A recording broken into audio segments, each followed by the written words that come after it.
ঢাকায় অবস্থিত কাতার দূতাবাস সড়কটি শেখ হামাদ বিন খলিফা আল থানি সড়ক নামে নামকরণের প্রস্তাব করছি। এই বিষয়টি উপস্থাপন করার জন্য আমি আন্তরিকভাবে সরকারের পক্ষ থেকে মাননীয় বিরোধী দলের নেতাকে আন্তরিকভাবে ধন্যবাদ জানাচ্ছি।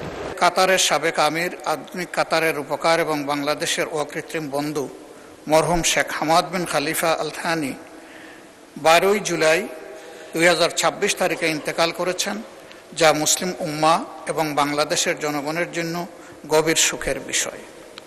তার দূরদর্শী ও প্রজ্ঞাপূর্ণ নেতৃত্বে কাতার একটি আধুনিক, সমৃদ্ধ ও বিশ্ব পরিসরে প্রভাবশালী রাষ্ট্রে পরিণত হয়েছে এবং তার শাসনামলে বাংলাদেশ কাতার দ্বিপাক্ষিক সম্পর্ক এক নতুন উচ্চতায় উন্নীত হয়েছে।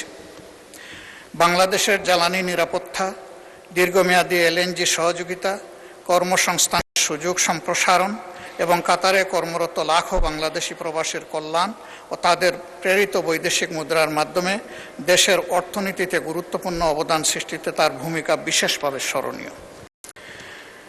মহান এই ব্যক্তির স্মৃতির প্রতি যথাযথ রাষ্ট্রীয় সম্মান প্রদর্শন করে ইতিমধ্যেই এই মহান সংসদে সর্বসম্মত প্রস্তাব গৃহীত হয়েছে এবং একই সাথে একদিনের শোকও পালিত হচ্ছে। এর সাথে আমি অধিকতর সম্মান প্রদর্শন এবং আমাদের ভবিষ্যৎ সম্পর্ককে নতুন উচ্চতায় নিয়ে যাওয়ার স্বার্থে দীর্ঘদিনের বন্ধুত্বপূর্ণ সম্পর্কের স্বীকৃতিস্বরূপ ঢাকায় অবস্থিত কাতার দূতাবাস সড়কটি শেখ হামাদ বিন খলিফা আল থানি সড়ক নামে নামকরণের প্রস্তাব করছি। অতএব আমি প্রস্তাব করছি যে বাংলাদেশ জাতীয় সংসদের কার্যপ্রণালী বিধির 147 বিধি অনুসারে বিষয়টি জাতীয় সংসদে বিবেচনা করে আলোচনাক্রমে সর্বসম্মতিক্রমে গৃহীত হোক এবং প্রয়োজনীয় ব্যবস্থা গ্রহণের জন্য মাননীয় সংসদ নেতা ও প্রধানমন্ত্রীকে আমি বিনয়ী অনুরোধ জ্ঞাপন করছি। ধন্যবাদ মাননীয় স্পিকার। ধন্যবাদ মাননীয় বিরোধী দলের নেতা।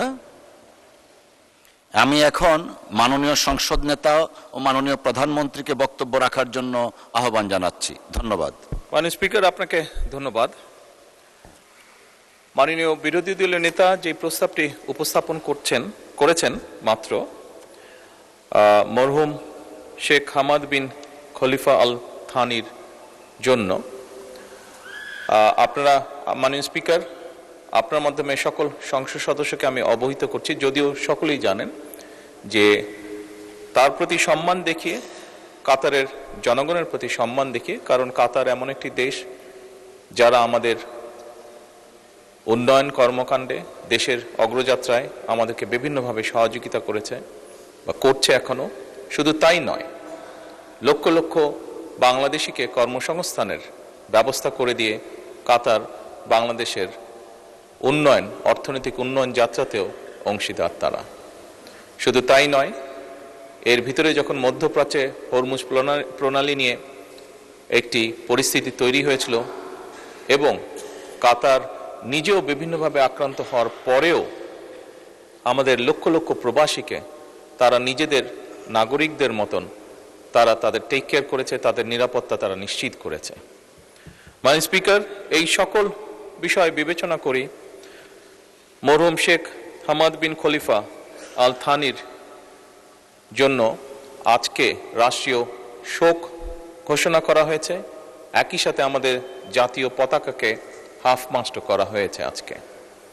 এরই ভিতরে যেটি প্রস্তাবনা সম্মানিত বিরোধী দলের নেতা উপস্থাপন করেছেন, আমি এরই ভিতরে গতকালকেই ঢাকা সিটি কর্পোরেশনে একটি উপযুক্ত সড়ক নির্ধারণ করে সেটিকে মরহুমের নামে নামকরণের জন্য আমি এলজিআরডি